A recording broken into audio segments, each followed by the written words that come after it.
Good day, ladies and gentlemen. Yes, you are now called ladies and gentlemen, as you are in grade 12, and you're at the brink of the life, and it's just this year is going to fly, and before you know it, you will have reached the end exam, the final exam, and you will be ready for life. But before you get to that place, you have to start studying very hard. So welcome to today's lesson. It's an English First Edition language lesson.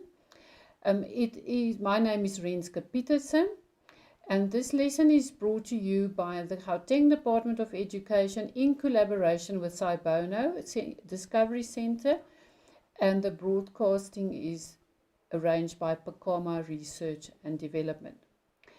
So what are we doing today? We're busy with reading and viewing the reading strategies. You must understand that in English, we teach you skills. We don't teach topics like in the other subjects. So we have listening and speaking skill, and that's also very important. That's why we're going to have a discussion on the 27th of January on listening and speaking to assist you to do your speech as well, because an oral component is part of your final exam. The part of reading and viewing is the comprehension test that I'm going to touch on today, and the summary, which will also be discussed on the 27th of January. Visual literacy we're going to discuss with you today, and visual literacy comprises of an advertisement as well as a cartoon, 10 marks each. And then literature, you can see it's also part of reading and viewing. The discussion on literature is on the 20th of January. That's also a very important paper in English First Edition language. And then I'm going to very briefly touch on writing and presenting, even though it is the biggest component of your papers because it counts 100 marks. But I will briefly touch on it because of our time limit today. So when we look at any text, whether it's literature or comprehension or your summary, we must approach it like an iceberg. Now, I hope you know what an iceberg is. There's a little picture of an iceberg. You can see that's that mountain of ice that you find in the ocean. If you don't know what an iceberg is, do some research on Google. The problem with an iceberg is that a little bit of it is seen on top. And then there's something below the surface, but then it goes down right to the bottom. Now, why do I say that a text is like an iceberg? Because there are different levels in any text. And the reading strategies will help you to unlock each of these levels. And you must realize that the questions are also linked to these levels. So your level 1 and 2 questions are the easy questions that are on top that you can easily see and decipher. The level 3 questions are the ones where you have to think a little bit. And then the level 4 and 5 questions are actually the most easy questions to do. But people think they're difficult because they might count 3 marks. It's a question where you ask your opinion. But your teachers and we will assist you to be able to answer these questions well. Now, when we approach this iceberg, we must determine your ability to read with understanding. That is why you do a comprehension test. Now, before you can read fluently and with understanding, you must realize that there are certain reading strategies that we employ. But these are done automatically. You don't really think about them as you use them. The first one is predict. When you predict, you look at the title and you skim through it, and then you get a basic idea. You think what is going to happen in the text. Then you connect. With connect, you make connections between things that happened in your own life or things that you know already and that you are reading about. When you visualize, you all know vision. It means you can see in your mind's eye, you can draw a picture. You can picture what the author is trying to tell you. You create a mental image. With questioning, you actually ask questions of you put questions to yourself.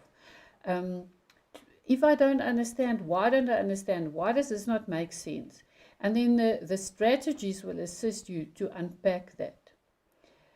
And then clarification is when you investigate and identify the most important ideas. And lastly, you evaluate, meaning you make a judgment, whether you understand it, whether you agree, whether you don't agree with what was written. So how do we unlock a comprehension test? You can see there's a little staircase, and in the same way there are steps to follow.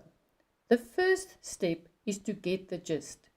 You must just quickly skim through it.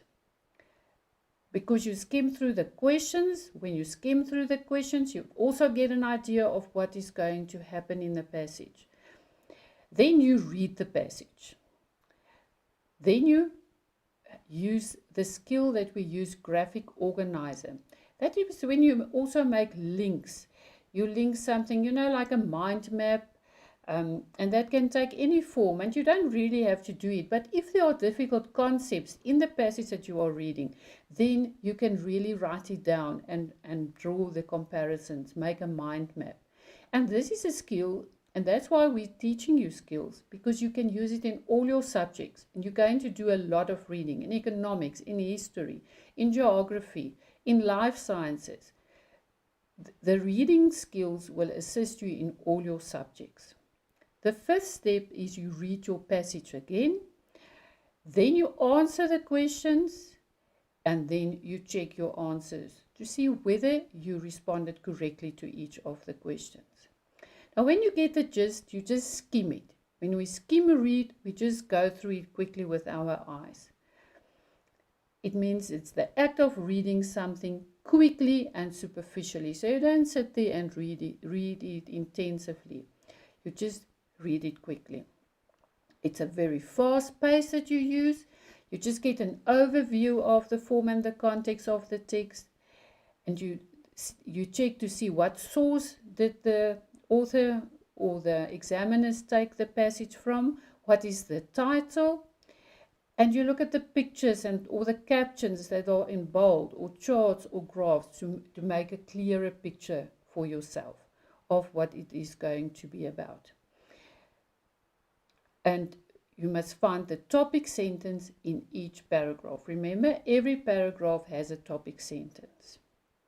Then when you skim through the questions in step 2, you just also skim read the questions, you encircle the instruction words. And this is something you will also do in all your subjects. You encircle the instruction word, identify, elaborate, explain. Those are question words. So that's when you encircle it. The other questions you will highlight.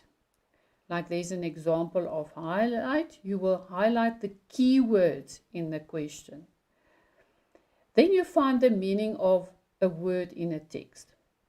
Now, you can also, because often when we read a passage, there will be words that we don't fully understand. Then you must try and decipher what the meaning could be in the context of the passage that you are reading. So look at contextual clues. Reword the sentences until they make sense to you, and you use that by using synonyms and antonyms. Consider the finer details and employ critical language awareness to understand a difficult word that you're not sure of. For example, if we see this sentence, organic food is food that has been produced naturally.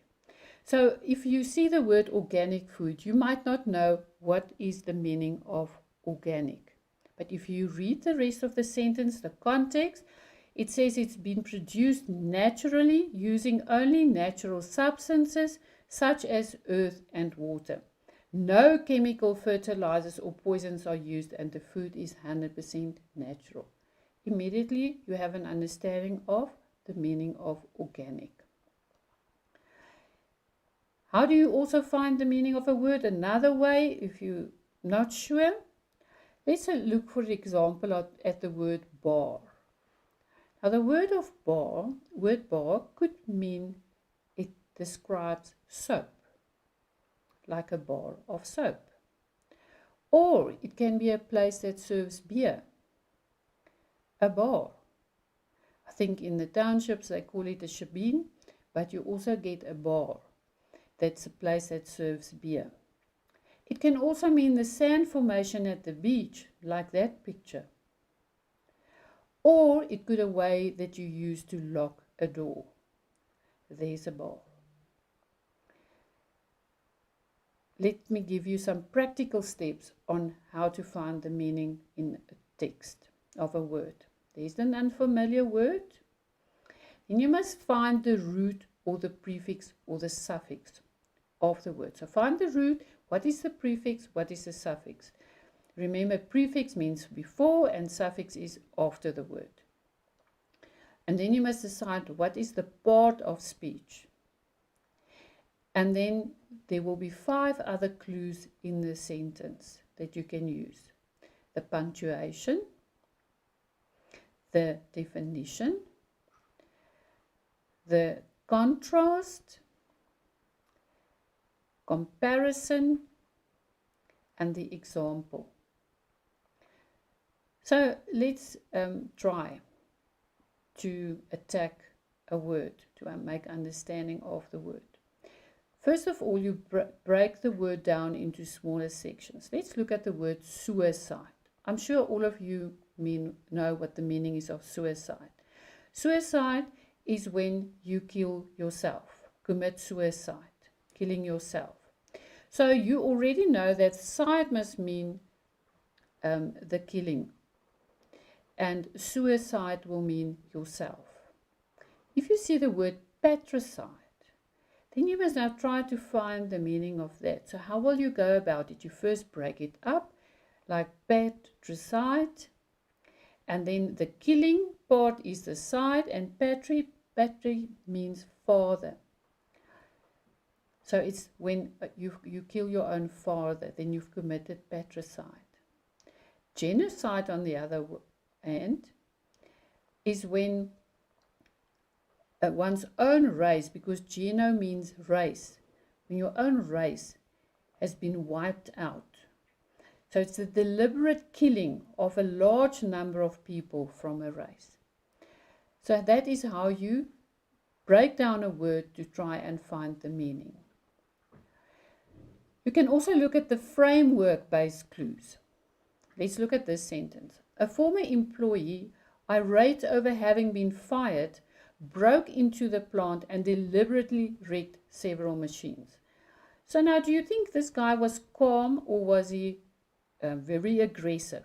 I think he was aggressive because he wrecked the machines. If you wreck a machine, you break down the machine.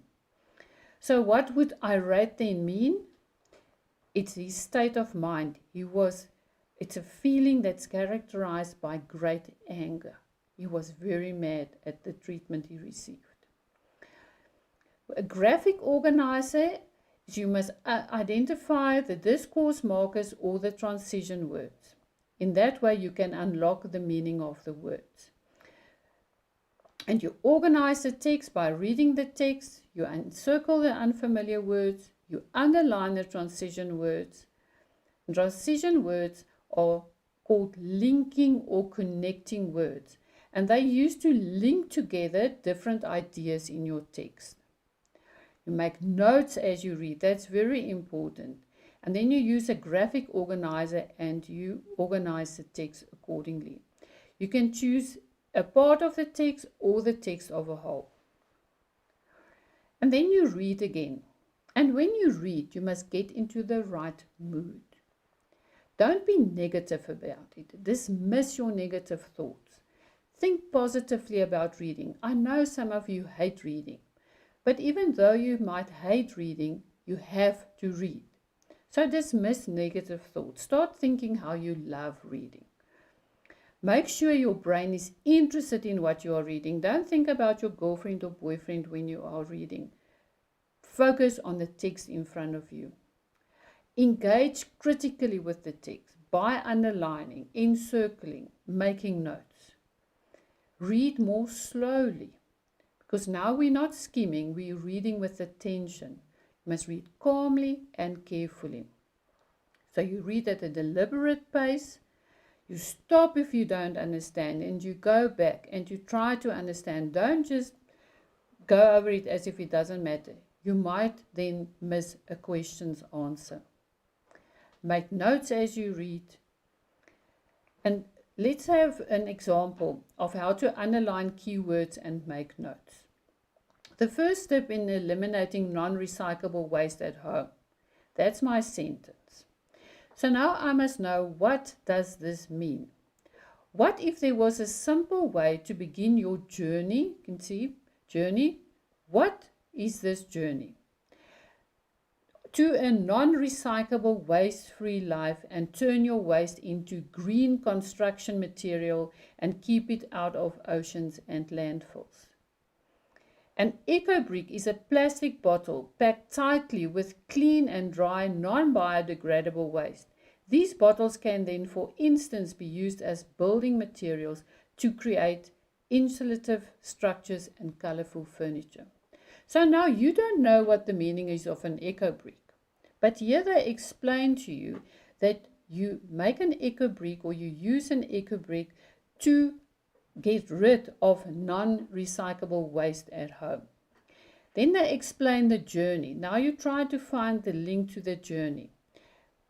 To green construction material. So we want to build something with green material. You know, everybody's talking about green electricity, green everything.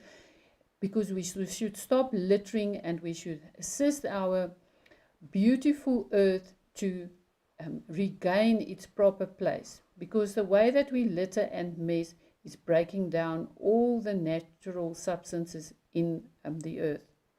An eco-brick, so it's linked and it can be used to building materials. So it's in the end your journey to have building materials that are strong and that you have used effectively to create a brick that is actually such a positive thing. And then in step 6, when you answer the questions, when you have your level 1 and 2 questions, these questions are the easy questions. That is now in a comprehension test. They count 12 marks. They are the ones that are on top. They are the easy questions. You just read. If they say list, if they say go to paragraph 1, you go back to paragraph 1. Then the level 3 questions, there you have to deduce or conclude something from evidence and reasoning. And it's also 12 marks. So the questions will be phrased a little bit more differently. It will not be like just list or name. It will be like what was the relationship between this, or is this true and false? And you must go and read again and see whether you agree, whether it's true or false.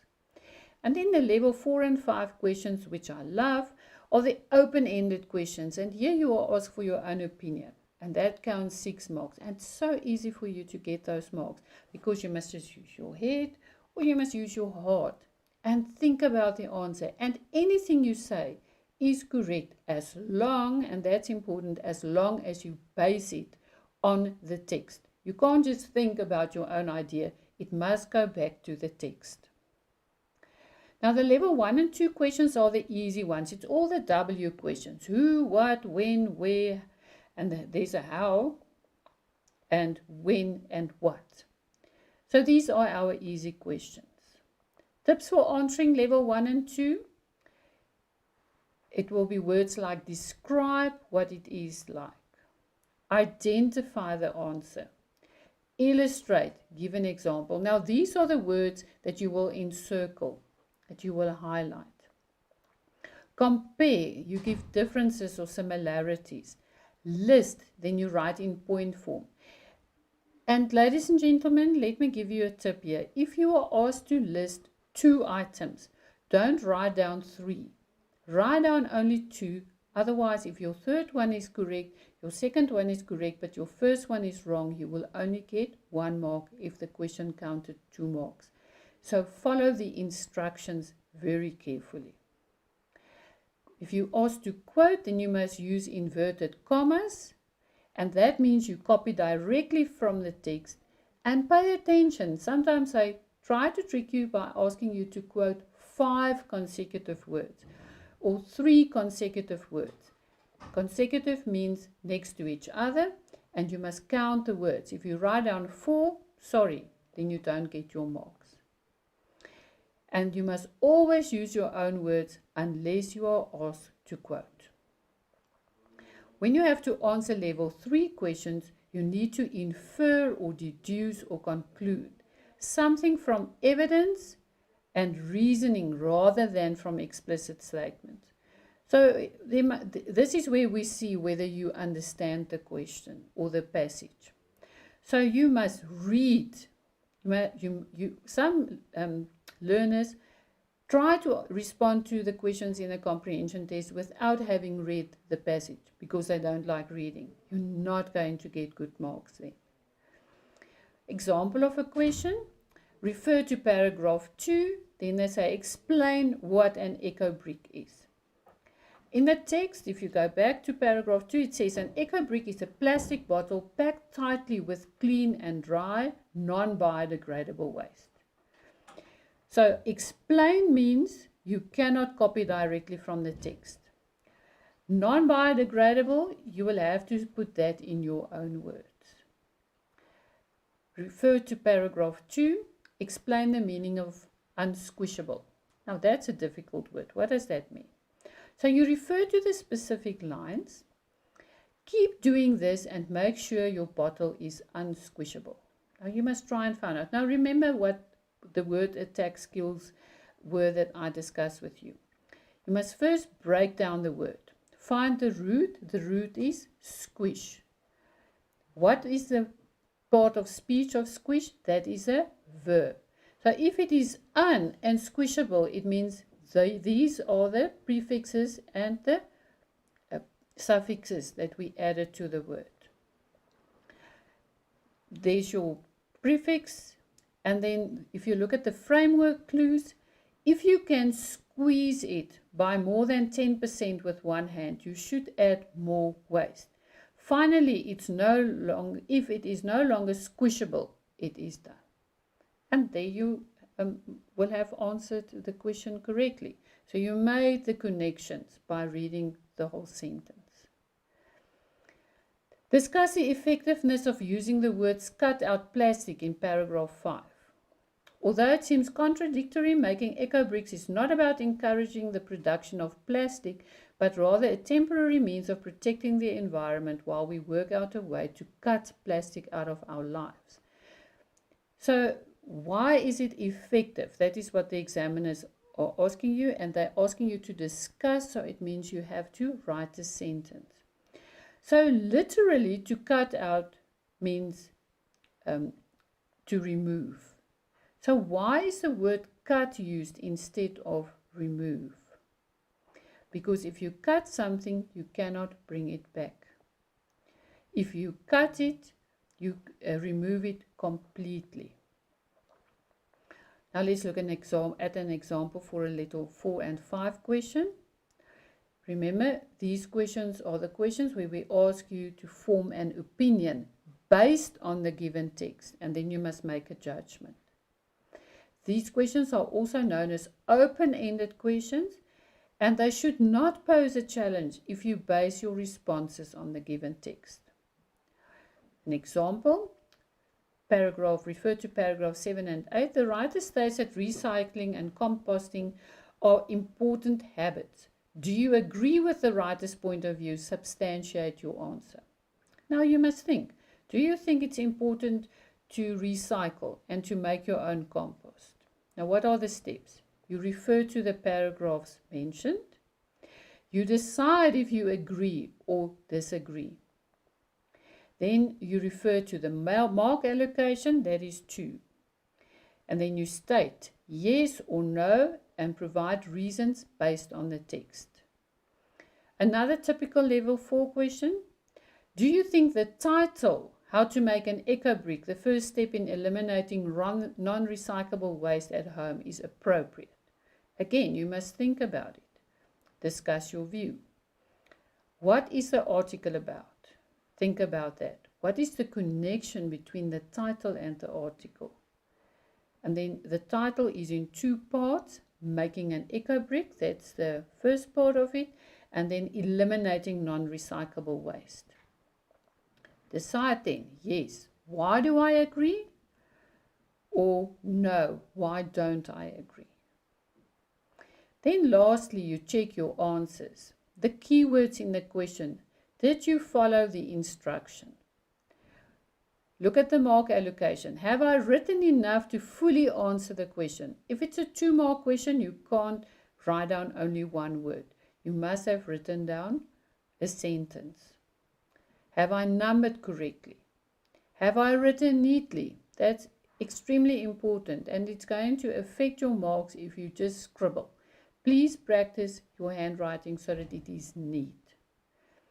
Have I skipped a line between answers? That's important for you to do right through this year, even when you work in class, because it will force you to skip a line in the exam, and that makes it easier for the marker to award a mark to you. So let's see if you can remember what the steps are. Remember, there are 7 steps. First one is get the gist by just skimming. Then you must secondly skim through the questions. You read the passage.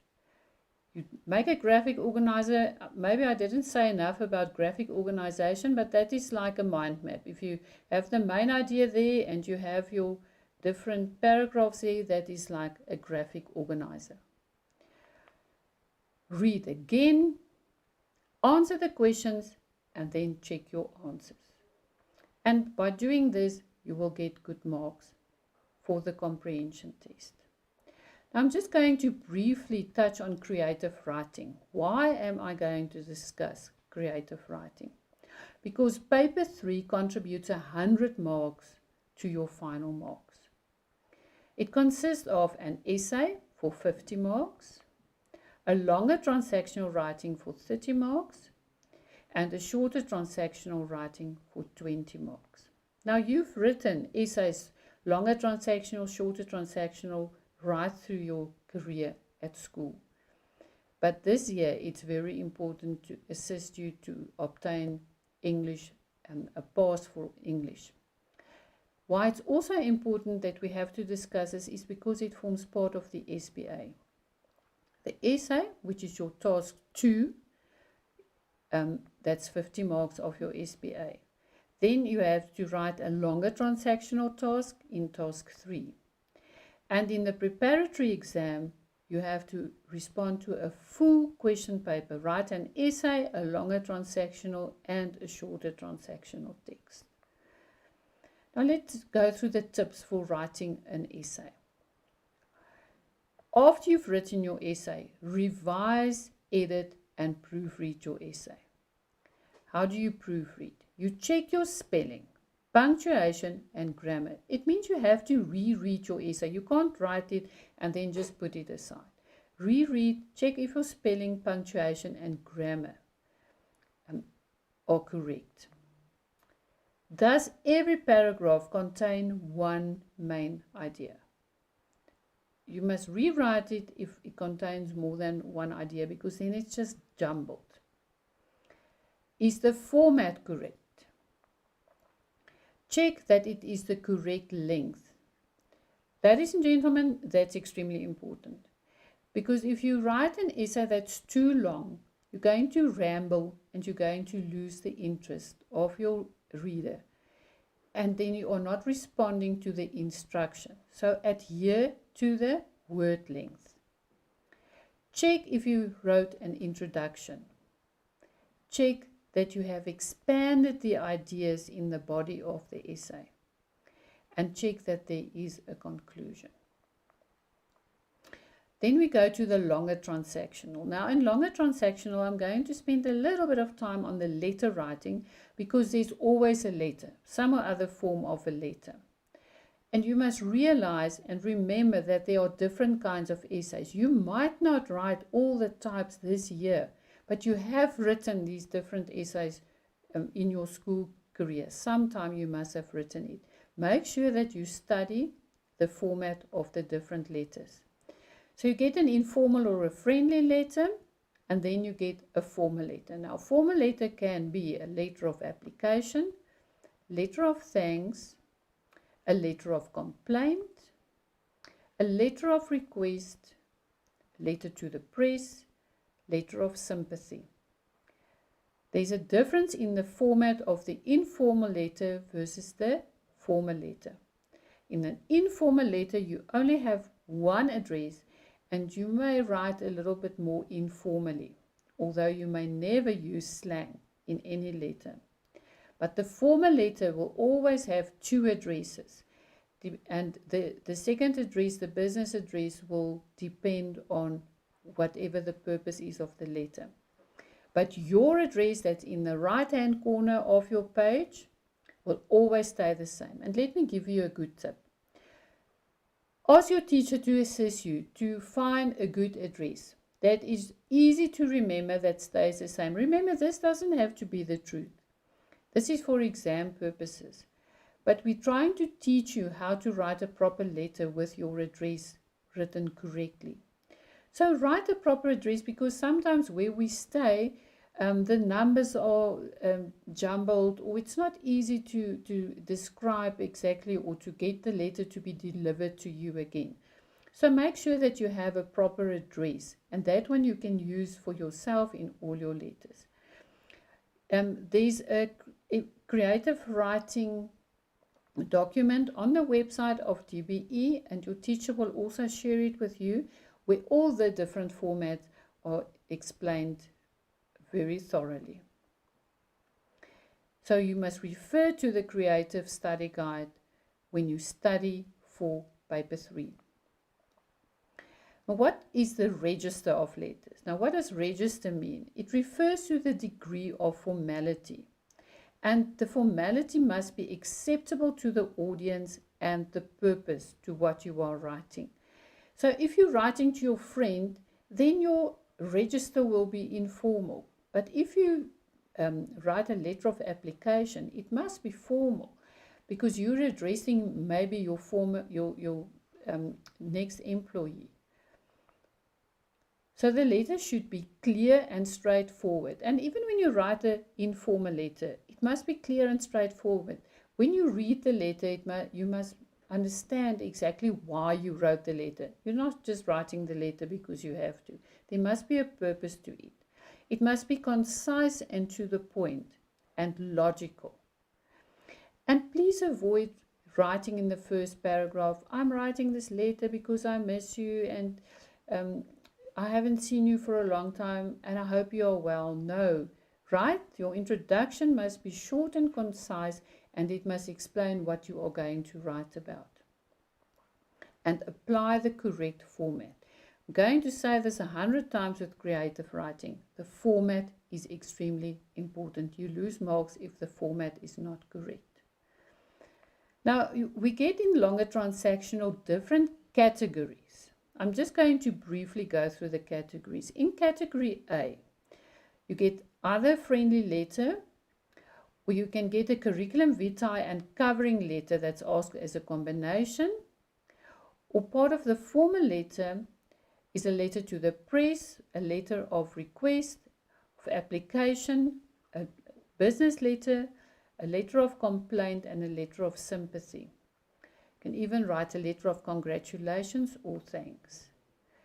And then this is a new question that we could expect, is an email. Because the email is taking sort of the place of a letter, even though it's still the same format. It's just that you write it not on a piece of paper that's put in an envelope. You write an email on the computer. In category B, you can either write a review, you can write a newspaper article or magazine article, agenda and minutes of a meeting that's asked as a combination, formal or informal reports, and an obituary. And I know you love doing the obituary, but make sure that you use the correct format when you write the obituary. Your teachers will assist you with that during the year. And then in category C, you can get either a dialogue, and a dialogue is very nice to read as well, and it's nice to write. You must just be concise there as well and not have the first part of the essay or of the dialogue where you spend lots of time on, hi John, how are you? I haven't seen you in a while. All that. No, you must use your dialogue effectively. You only have 150 words in which to write it. Or you can write a written interview. They can ask you a formal or informal speech that's written. And then in the shorter transactional, we also have different categories. In category A, and remember section C counts 20 marks. Advertisement or an invitation or a flyer or a poster. So you see they're all linked. They basically have the same methodology when you write them. In category B, it's a diary entry, or you could be asked to write an SMS, a short message system. For example, you could be asked to write a WhatsApp or a Facebook Messenger message. Very importantly is that you may not use SMS language. It must still be full sentences, otherwise you won't get your marks. And then in category C, there will be instructions or directions. And now I want to give you some tips on writing the longer and shorter transactional. First of all, study all the formats of the different texts, because the examiners can ask any question. During the year, you will write informal tasks in class to provide you with an opportunity to practice the formats. Your teacher will explain the task to you, and then you will assess your own task by using a checklist. You will be provided with the rubric, because that's how creative writing is marked. We use a rubric. The teacher will explain to you how we use the rubrics, and then you use that to allocate yourself a mark. And then if you feel that you're not happy with your effort, ask your teacher how you can improve if you are uncertain. Or even ask a friend in class who is a good writer how you can improve. Now we've come to the end of this presentation on the reading strategies that I hope you're going to employ when you do any reading. And also creative writing. Please pay special attention. Don't rush creative writing in the class when you have to do it. Spend proper time on it so that you can get good marks at the end of the year. We'll take a short break of 5 minutes, and after that Lisa Meyer will continue with the discussion on visual literacy. Thank you, ladies and gentlemen. Until I see you again.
Good afternoon, ladies and gentlemen, and welcome to the English Fall Revision program. Today's topic is reading and viewing, and I am Liz Mayer. Pleased to meet you. Right, today we're doing visual literacy, and we're going to start with multimodal text. Now, if you've never heard of a multimodal text, that is a text that uses both visual and written material in a single text. In other words, for example, an advertisement or a cartoon. Right, so you will have to learn how to apply your knowledge of images and visual elements to understand how they support each other. And that is exactly what we're going to look at today. Let's start with advertisements. Let's do a little bit of background.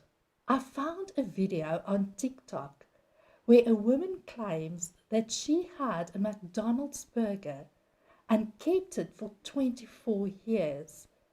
And you won't imagine it, but it was still edible. So what happened next? Let me show you.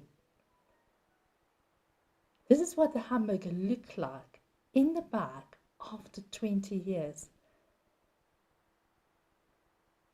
Can you see? It still looks absolutely perfect.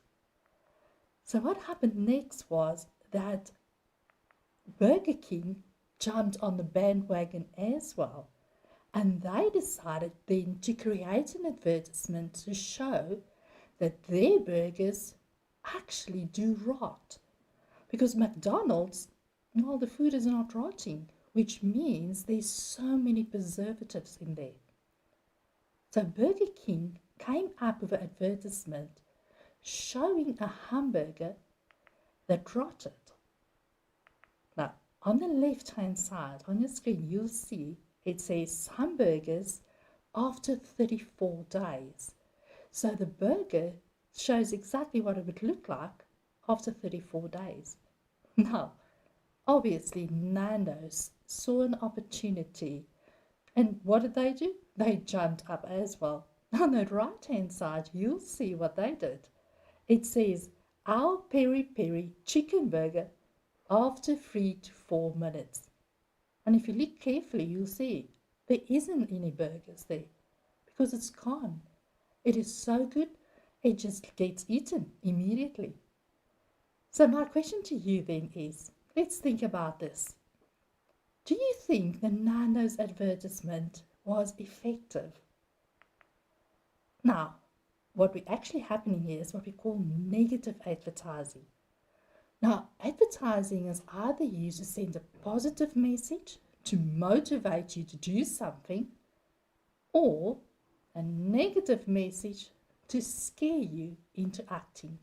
So the next time you sit in front of a television watching an advertisement, think carefully, what are they trying to sell? Now, there are a number of techniques in advertising that you have to be aware of. And they're going to use all kinds of ways to persuade you to buy their product. And they love playing on your emotions. And these are some of the techniques that they will be using. So when you're watching an advertisement, think what are they using some of these techniques. They include emotion, we've got reason, opinion, and obviously fact. So you have to know the difference between a fact and an opinion, obviously, and creativity. So look out for these techniques. Let's think about techniques in the following advertisements. Now, if you look at this one, this is an advertisement for bully beef. But it's not actually for the food itself. It's all about bullying. And how clever on the left-hand side it says labels are for food, not people. Don't bully. In other words, don't be a bully beef. Now on the right-hand side, you've got the bully, the bullied, and the bystander. I need you to remember this one. So this is used obviously to act and enforce and give a lesson to make sure that people don't bully. Very clever use here. The next one is also about bullying. But in this case, the picture looks completely different. This is quite, I don't know, quite emotional picture. If you can look at it, you'll see words hurt. Now, obviously, words are the things we say.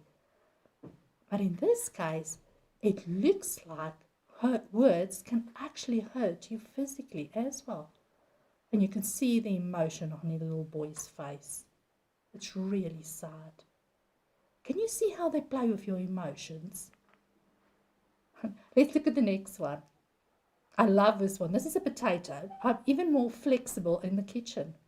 Now, if you look at this potato, you'll see that it looks like he's doing some kind of yoga exercise. There's a mat, and he's lying on his side, actually. And look how cleverly the words are written. Not straight, but sideways. I'm even more flexible in the kitchen. Playing on the idea with a potato, you can do so much more. What a brilliant advertisement. Right, one of the most important things for every advertisement is target market. And you have to make quite sure that you know exactly who are the group of people the advertisement is trying to reach. This is one of the questions that are asked often in the exam paper as well. So make sure you understand this part. So advertisers use the fact that buyers classify themselves. So they create advertisements to appeal to these people. Right, so we've got teenagers, mothers at home, corporates. There's a whole different lot of groups. So it can be divided between age, gender, status, activities. But let's quickly do a little quick exercise just to show you. I need you to look at the picture and try to figure out who is the target market for the following product. Now, if you just look at that one, I see a range of books. This can be students that are studying that need to buy books, or learners, or somebody who's doing research. Whatever you're saying, make sure you explain your answer. Let me explain to you the next one. We've got our vegetables and fruit in a little basket. In this case, the target market would obviously people who want to live healthy. Be careful. You can never say just people. You have to explain to me what kind of people. Let's look at the next one. Here we've got paintbrushes. Obviously, the target market here is for artists or people want to be creative. There's some tools. Be careful. You can't only say men, the target audience is men. Women like playing with tools as well. So make sure you get it right. Let's look at the last one. Right, so we've got baby toys here. Maybe parents, they would like to buy new toys for their kids, or even grandparents, they would love to buy toys. Always think very carefully when you try to identify the target market. Now let's look at advertising techniques. Now I'm sure you know this principle, the IDA principle. I mean, you've heard it so many times. Let's see how it works in real life. So the first one is for A, attention. Everybody wants to grab your attention. That's what they want to do. The next one is obviously interest. They want you to read. This is the most important part. After they've grabbed your attention, they want you to keep on reading. Then they will create a desire, something that you have to have as product. You might not really need it, but you would just love to have it. And obviously, they would like you to buy it. And this is where the action comes in. They want you to buy the product. Let's look at the next one. This is one of my favorite advertisements. Sure. Did that one get your attention? I'm sure it did. So in this case, they shock you when you see the woman in a fish hook through her whole lip. And then obviously you will read and say the average teenager spends 9 hours per day on social media. So this one really got your attention, I'm sure of it. Let's go to the next one. Here's another attention grabber. Can you see how brilliantly they've done this one? Look at the 8. You've got 1 step and 8 benefits. And the number 8 is repeated almost, 3-4 times. It really grabs your attention. Let's look at interest. So they've grabbed our attention and they really would like to keep our interest. We have a potato, another one, and it says, I am not fattening. I am sure you would love to read what it says there, because we know, and I know, potatoes are quite fattening. So obviously, as a reader, you would love to read and find out why this potato is actually so good for you. Desire. They will appeal to our human desires and tell us that we need the product, even if we don't. And obviously there's a desire for a lot of things. Fancy cars, safety, food, house, obviously to look good. Right? So they will play on your desire to get the product. A new cell phone perhaps, a brand that you would like to have, maybe a new camera, nice food. There's so many things we'd always like to desire. Huh? Right, next one is action. Look how brilliant this advertisement is. They've made it so easy for you to buy what you need online. Look at the words. Want it, get it, shop online. They've even gone so far as to give you 5 tips or steps on how to do it. Wow, they really want you to buy this product. Now, I have to warn you, they would do anything to grab your attention. And they've got gimmicks that they use. I'm sure you've seen all these words on the right-hand side. So what do they do? They do words like, or phrases, buy one, get one free. Or there's limited stocks. Well, you don't really know there's limited stocks, but you think you have to buy this, you won't get this again. Or limited term offers. Or even a money-back guarantee. You always love a money-back guarantee because you can take it back. Easy payment plans, or there's some discount involved, or you actually get a free gift. Who doesn't like a free gift? Or it's called the bargain of a century, or a clearance sale. So these are all gimmicks, so you have to be careful. These are the ways they grab your attention. So be careful. Right. The main thing they use is language. So when you look at advertisement, be very mindful of the language they're going to use. That is one way how they will persuade you to buy the product. Now they can either use informal language, and you'll see there's a few of them, which is everyday speech, the words we use every day. It's not as sophisticated. And obviously teenagers love informal language. It's simple sentences and it's informal. So make sure you look at the language very carefully.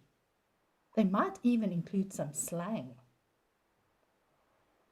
The next kind of language that they like to use is what we call emotive language.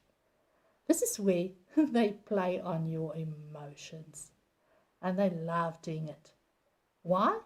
Because it will persuade you to buy that product. That's what it's all about.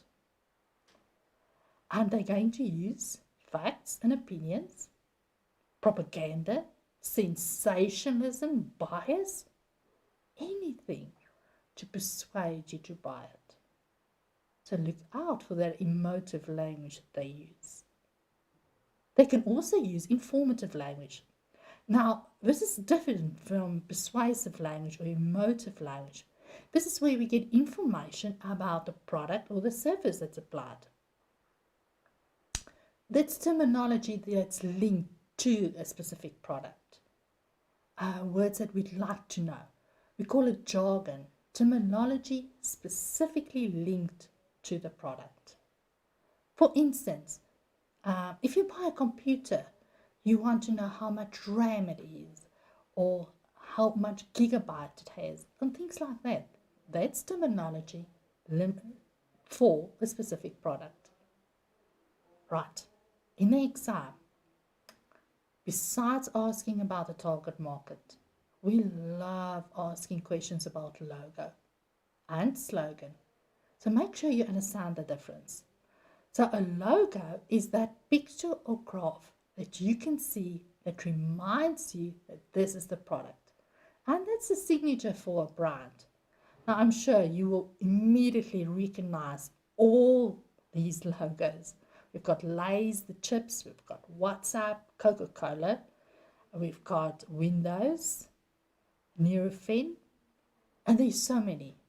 Just make sure you are able to recognize where's the logo.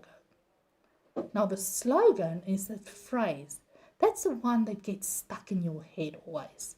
And it's stuck with regard to a brand. For LG, you've got Life's Good. Or Nike's Just Do It. And you even have Toyota, Let's Go Places. Avis, we try harder for you. Now, be careful for this one. You should not only be able to identify the slogan, you'll have to make a connection between the slogan and what is being advertised. How do the two link? So please make sure you go one step further when studying for advertisements. They can also use some catchphrases. Now, a catchphrase is like a phrase that appear not in all advertisements, only on some of it, but something that gets stuck in your head. For instance, look at this one. Speak up, make a difference, speak out. Here's another one. Don't let your last text be your last words. Now, another thing that they do is clever wording. They obviously want us to keep us interested. And what do? They're going to use alliteration or a rhetorical question, you know, the one that doesn't need an answer, or a simile. For instance, we found a few brilliant ones. Look at this. Double thick, double delicious. Same smoothness. And you can actually hear how smooth it is. Look at this one. Good for vitamins. Good for kids. Great for fingers. Right. It's so clever wording. Please look at your advertisements. You'd be surprised at how clever language is used. One of my favorite ones is obviously Nando's. So whenever you see a Nando's ad, look at their language. They really get it going. This is very important. We have here a synonyms for accidental or antonyms for accidental. Now, what is the opposite of accidental? That is when something is planned, it's deliberate, it's essential. Why am I showing you this? Because everything in an advertisement is there for a reason. And you will have to figure out why it is there. So always remember, the advertiser designed these advertisements to keep you interested so that you will buy the product. So make sure you understand why everything is in there. Now in the exam, you will have to answer quite a number of questions on advertisement. And I want to give you a few tips to make it a little bit easier. Now, as my previous colleague has said, there's always a question word. Make sure you underline it. That's the one that says identify or explain or evaluate or describe. Very, very important. Underline your question word. Then look at the question carefully. Find the key word or key idea and encircle this. Your next step is to look at the mark allocation. That will give you a very good idea as to the number of points that is needed. And then use the peel method to answer the questions. When you have to give an opinion, let me quickly remind you again. I don't know if you can remember these ones. I'll just add them here on the screen for you again. P is when you make a point. E is example. This is where you give an example. Another E is to explain, and the L means to link it back to the question. Always use the peel method. And you don't only have to use it in English. You can use it in all your subjects, especially if you have a high order question that you have to answer. That is the method you have to use. Very, very important. Right. I'm sure you know advertisements now by heart. And I'm sure you'll be able to analyze them perfectly. Another thing about visual literacy that is included are cartoons. And I think learners do struggle with them quite a bit. So let's make it easier for you. Let's start with the basics. What is a cartoon? Well, a cartoon is usually a picture accompanied by words and is funny. So, why do we have cartoons? Well, there's 3 reasons. Either it's going to inform us, it's going to educate us, or it is going to entertain us. So how do the cartoonists do this? Let me show you. Cartoonists might focus on events that happen in the news. As a grade 12 learner, you have to know what's going on in your life. And not only your life, what's going on around you. So make sure you watch the news. Why? Because those events might be portrayed in a cartoon. It might tell a story. And obviously, they use humor to express their ideas. They can include a well-known personality or a situation that's well-known and remind us of it. Or they can talk about a current political issue or even a social issue. And that's why I say again, you have to know what's going on in the world. Right, there's a number of concepts that you have to know in cartoons. First of all is the cartoonist. Obviously the person who draws the cartoon. And I must say, in South Africa, we've got brilliant cartoonists. Then we have what we call a cartoon strip. So a cartoon strip is a series of frames where the story is told. And it tells the story. But we can have a frame. Now a frame is a single separate drawing of a cartoon strip. So cartoon strips can have a number of frames, or you can only have one. It depends. The punchline. And this is probably the most difficult part. This is usually in the last frame, and this is where it is supposed to be amusing or funny or clever or satirical. And we love asking you to tell us, why is the cartoon funny? So make sure you can figure out what is the punchline. What is that words or phrases or the drawing, what makes it so funny? Now, let's look at cartoons. It can be a single frame, as I said. Here's one. Dear Andy, how have you been? Your mother and me are fine. We miss you. Please sign off your computer and come downstairs for something to eat. Love, Dad. This is obviously for teenagers. Obviously, the only way that parents can communicate with Andy is to send him an email. That's the only way. So, look at them, ladies and gents. Shame, they drew really sad. They obviously miss him. They haven't seen Andy, but obviously Andy is stuck in his room the whole time. Right, let's look at another one. So, previously we had one frame. In the following ones, we'll have a series of frames.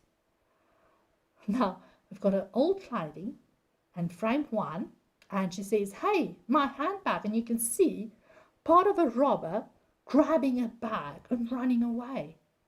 And then frame 2, we have, quick, follow that man. And can you see that follow is in capital letters and it's bold? And then the last frame, and this is where the punchline comes in. We have our robber, who we can identify with a black balaclava on his head. And he has a little poster that says, follow me on Twitter. Obviously, you don't expect the robber to say that he should be followed on Twitter, which is obviously a social media. Right. Now, the next one, I'm sure you might have seen them. This is what we call a caricature. This is where a cartoonist takes a person, chooses an aspect of the person, and then they exaggerate it by drawing it bigger or making it funny. Let me give you an example.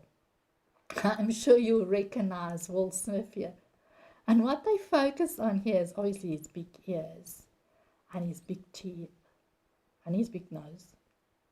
Right. And, oh, look at this guy. You can immediately recognize, but just look at those teeth. Right. If you want to have some fun with this, why don't you take a piece of paper, sit in front of the mirror, and draw your own caricature of yourself. It's really a lot of fun. Right. Something serious is what we call stereotypes. Do you remember when we did the advertisement about the bullying, the bully beef, and it says labels only belong on clothes? Now, this cartoon or these pictures really fit that. Now, you have to know that we stereotype quite a lot in cartoons. Now, stereotyping is when we have a fixed idea about a person or a group or even a nation. We feel that that's the way they are. So, and you can see here, we've labeled these people as stereotypes. So you have to be aware in cartoons that stereotyping will take place often. Let me give you an example. Teachers are usually drawn wearing glasses, and they always look old and hunched back.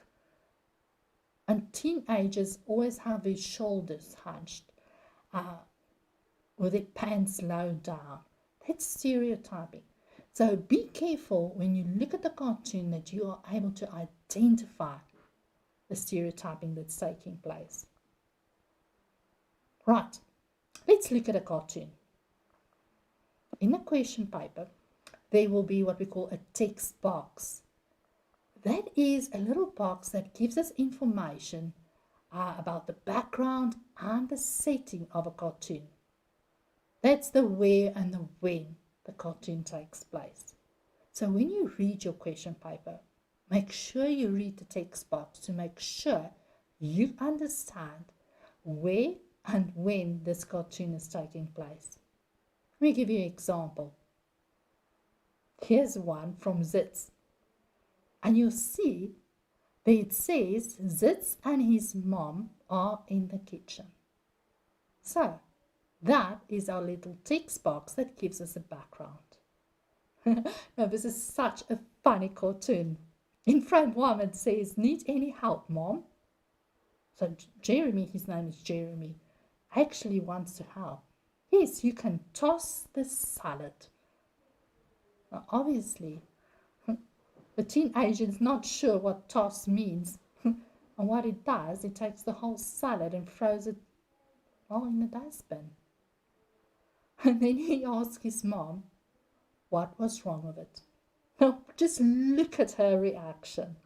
Obviously, there was nothing wrong with the salad. Tossing the salad means you just have to move the ingredients around in there, you know, lift up the lettuce a little bit. Any case, so obviously they will not be having salad tonight. Now, let's look at a few things that you have to know that might become very important in your cartoon. The first one is speech bubbles. So the cartoonist has to use ways to express how his characters are talking. So there are different ways to show this to you. We've got thought bubbles, and you'll see this one looks like a little cloud. It's always easy to recognize. Its edges are round and it has like a little tail, little circles for a tail. But if my character is speaking, you'll see that the bubble is more closed and there might be even a tail pointing to who is speaking. If my character is shouting, can you see the difference between thinking and shouting? Yes. Can you see those spiky edges and a spiky tail? So that tells me they're shouting. But if they're whispering, they're using these dotted lines. Can you see the difference here? So make sure you're able to recognize all the different kinds of speech bubbles. That will help you to analyze what are your characters doing. Right, let's look at actions. Now, there's two things you'll have to look at. You'll have to look at their facial expression, and you'll have to look at lines or symbols to show movement or emotion. So let's look here. We can see here in the last frame, look at his little eyes and his mouth. He thinks he's killed the bird. Can you see this is a thought bubble? It's got rounded edges, so he's thinking this. Right. Can you see these movement lines, how brilliantly it has been done? Right, let's look at another thing. Now you have to remember, all movement is indicated with lines. Now those lines can be all vertical, can be curved, diagonal. Just make sure you look and find those lines. And you can see here, this little cloud always tells you it was really very, very fast. Okay. If it's speedy action, so if our cartoonist wants to show speedy action, he's going to use these streaky lines. Can you see these ones? There they go. That tells me this guy is running really fast. These little lines here tells me that he's moving his arms and his legs up and down. Can you see this one as well? Very fast. Right, so we've looked at action, movement lines, and now I'm coming to two very important words that you will find often in cartoons. That is called irony and satire. So I'm going to take a few minutes with this cartoon. I need you to study this very carefully. Can you see we have a teacher in a classroom? How do I know it's a classroom? Well, there's a blackboard at the end. This is a stereotypical teacher. Can you see she's old and wears glasses because she has to figure out the handwriting of all these learners. And we've got all the kids in the class and they look like they're wearing a uniform. And I need you to note something, two very important things. Remember, we're not only looking at the picture, also looking at the words. So we've got here, if you look out of the window, a poster, and it says another school murder. Sure. And we have a question here that she asks, children, what do you want to be when you grow up? And this child answers, alive. So what is the connection between this child's answer and what's happening outside this classroom? Now, obviously, if you just look at this, we've got the poster, that's number one, to tell us there's been another school murder. But look at these two guys. They are obviously in uniform, but the one has a knife and the one has a gun. This is really scary. Now, let's look at two very important terminology. Irony. When she asked the question, what do you want to be when you grow up? We thought the learner is going to say, I want to be a pilot, I want to be a doctor, I want to be an archaeologist. But in this case, the learner is just saying alive. So this is not what the reader expected it to be. That is irony. When you get an answer that you didn't expect. Now the other thing is, this might look quite funny. It is funny, but it's actually a very, very serious topic as well. Because of all these things, you realize that school isn't safe anymore. And that is where satire comes in. Satire is used to make important and stressful situations funny, to show their importance. So make sure you know the difference between irony and satire. Cartoonists love using both of them. All right. Body language. Oh, and I know this is difficult. Now, the only way the cartoonist can show what the character is feeling is using body language. But you can never tell me in the exam the body language shows she's angry. You have to be very, very specific. So what do you have to look at? Well, you have to look at facial expressions. You have to look at eyes, the eyebrows. You have to look at the mouth and the hands. So all of these things together with the body position refers to body language. So make sure you know these things. We can just look at this lady at her body language. You can see her eyes are really big, eyebrows are up there, mouth is huge, hands are splayed out, body, she's leaning forward. So what does it mean? Let's go through them. Right, here's another example. Now, in frame 1, let's start with this one. You'll see this little boy is hammering the nails into a table. And we've got whop, whop, whop, whop. Now, these words are bold, which means they're loud. And now you can see the mom. Now, remember what we said. This speech bubble is jagged. In other words, she's screaming, Calvin, what are you doing to the coffee table? I'll show him. Look at Calvin's expression in the third frame. There's nothing. He has no idea. Can you see there's a little asterisk there? So the asterisk shows me it's confusion. He's thinking. And then in the last one he says, is this some sort of trick question? So in the first one, let's look at his facial expression. He's happy, he's smiling. Mom is hysterical. Can you see the difference, the contrast? Wide open eyes, wide open mouth. She's running forward. There's nothing. Blank expression, obviously confusion. And poor mom, look at her here in the last frame. Her hands on her head, she's despaired. Right? So when you're doing the body language, you have to look at certain things. Eyes. Eyes are the windows to the soul. So use it. Make sure you understand how eyes are used. Check where the eyebrows are. They work with the eyes. And the mouth. If it's big, open, person might be happy, but they might be screaming as well. Hands.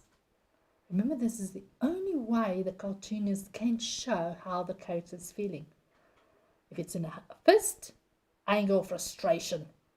But if it's an open hand, it's friendship. Right. Pay attention if the arms are folded over the chest. So watch what's happening. If somebody stands in front of you with their arms folded over your chest, it means they're not interested to hear what you're saying. If they're leaning forward, they're moving into your space, and that can lead to an argument. Now I'm going to teach you a new word. And this is something that you might recognize, but I don't know if you knew what it means. Emanata. Emanata is to show us different states of being. I'm sure you've seen a light bulb. A light bulb means an idea. Question marks are usually confusion. The Z's shows us that somebody is sleeping, and all those kinds of letters, so somebody is really angry. He's probably swearing. Right. So this is just for interest's sake. Now, in the exam, you will be required to identify visual and verbal clues. So let's quickly run through them. We've got visual clues are the things that you can see. And verbal clues is the words. Let me show you how quickly this works. I'm going to show you a frame, and I want you to write down all the visual clues you can find and all the verbal clues. Now you can do this as an exercise when you have time. Do this when you're analyzing advertisements. Cartoons. Let's check. Visually, and what I do here, I write down everything I can see. I look at the mouth, the arms, everything that I can see, I write down. Then, verbal, I refer to all the words. You have to pretend the person marking your paper can't see the picture. And you have to explain to me exactly what you see and what it means. Right. Cartoons are funny. So how do they make sure it's funny? Remember, we talked about irony. Something happens, the opposite is what you expect. I'm sure you all know sarcasm. That's what somebody says to make you feel, well, stupid or angry. A pun. A pun is where they use a word that can have two meanings. So be careful for these ones. And obviously we spoke about satire, is where they criticize using humor, but it's actually a very serious situation. Right. So how are you going to analyze your cartoons? Always refer back to the cartoon. Pay careful attention to that body language. Make sure you explain every single bit of that. And remember, for humor, they use puns, satire, sarcasm, and irony. So make sure you refer to that as well. Now there's a few basic questions, and I'm just quickly going to run over them because we've covered most of them. So if you are at home and you want to practice this, start by starting with your characters. What are they doing? Look at their clothes. Who are they? Describe their expressions. Look at the setting. Where are they? What are they doing? Describe the setting. Now, look at the words. Who's speaking? How do they emphasize the words? And very important, why is this cartoon so funny? So please find cartoons and analyze them. You really need to practice this. So focus on actions, characters, language, and setting. And I'm sure you'll do brilliantly. But don't forget those stereotypes. They always come in handy. Right. I'm sure you've learned so many things about advertisements and cartoons today. But the most important thing I want you to remember, the more you read, the more things you'll know, the more you learn, and the more places you'll go. So keep Dr. Seuss's words in mind. And reading is food for the mind and the soul. You have to read as much as possible. So what's the way forward? We're going to meet again on the 20th of January. So make sure you go in again. And then we're going to focus on literature. So, thank you for watching this presentation. Please remember, you have to sanitize, you have to wear your mask, maintain your social distancing, and keep safe. And good luck for this year. I wish you only the very, very best. Thank you.